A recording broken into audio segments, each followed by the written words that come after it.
ವೀಕ್ಷಕರೇ, ಮೊನ್ನೆ ತಾನೇ ಜೀ ಕನ್ನಡದ ಫೇಮಸ್ ಕಾಮಿಡಿ ಶೋ ಆದಂತಹ ಕಾಮಿಡಿ ಕಿಲಾಡಿಗಳು ರಿಯಾಲಿಟಿ ಶೋ ಇಂದ ಒಂದು ಲೇಟೆಸ್ಟ್ ಅಪ್ಡೇಟ್ ಕೂಡ ಬಂದಿದೆ.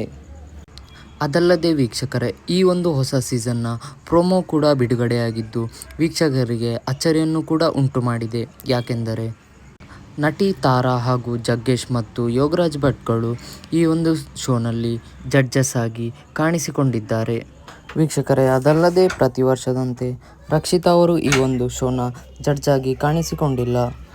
ಈ ವರ್ಷದ ಕಾಮಿಡಿ ಕಿಲಾಡಿಗಳು ರಿಯಾಲಿಟಿ ಶೋನ ಪ್ರೋಮೋ ಬಿಡುಗಡೆಯಾಗುತ್ತಿದ್ದಂತೆಯೇ ರಕ್ಷಿತಾ ಹಾಗೂ ಪ್ರೇಮ್ ತಮ್ಮ ಇನ್ಸ್ಟಾಗ್ರಾಮ್ ಖಾತೆಯಲ್ಲಿ ಒಂದು ವಿಷಯವನ್ನು ಹಂಚಿಕೊಂಡಿದ್ದಾರೆ. ಅದು ಏನೆಂದರೆ, ನನಗೂ ಹಾಗೂ ಜೀ ಕುಟುಂಬಕ್ಕೂ ಯಾವುದೇ ಸಂಬಂಧವಿಲ್ಲ ಎಂದು ಹೇಳಿದ್ದಾರೆ.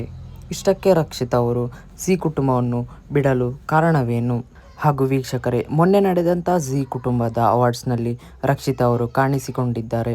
ಯಾಕೆಂದರೆ ಅದು ಕೇವಲ 2 ವಾರಗಳ ಹಿಂದೆ ಅಷ್ಟೇ ಚಿತ್ರೀಕರಣವಾಗಿತ್ತು. ಅದಾದ ನಂತರವೇ ರಕ್ಷಿತಾ ಅವರು ತಮ್ಮ ಖಾತೆಯಲ್ಲಿ ಶೇರ್ ಮಾಡಿಕೊಂಡಿದ್ದಾರೆ. ಒಂದು ಮಾಹಿತಿಯ ಪ್ರಕಾರ ರಕ್ಷಿತಾ ಅವರು ಜೀ ಕುಟುಂಬವನ್ನು ಬಿಡಲು ಕಾರಣವೆಂದರೆ ಜೀ ಕನ್ನಡದ ಕೋ-ಪ್ರೊಡ್ಯೂಸರ್ ಹಾಗೂ ರಕ್ಷಿತಾ ಅವರ ನಡುವೆ ಪೇಮೆಂಟ್ನ ವಿಚಾರವಾಗಿ ಮಾತುಕತೆಯಾಗಿದೆ ಎಂದು ಹೇಳಲಾಗುತ್ತಿದೆ. ವೀಕ್ಷಕರೇ, ಇದರ ಬಗ್ಗೆ ನಿಮ್ಮ ಅನಿಸಿಕೆ ಕಮೆಂಟ್ ಮಾಡಿ.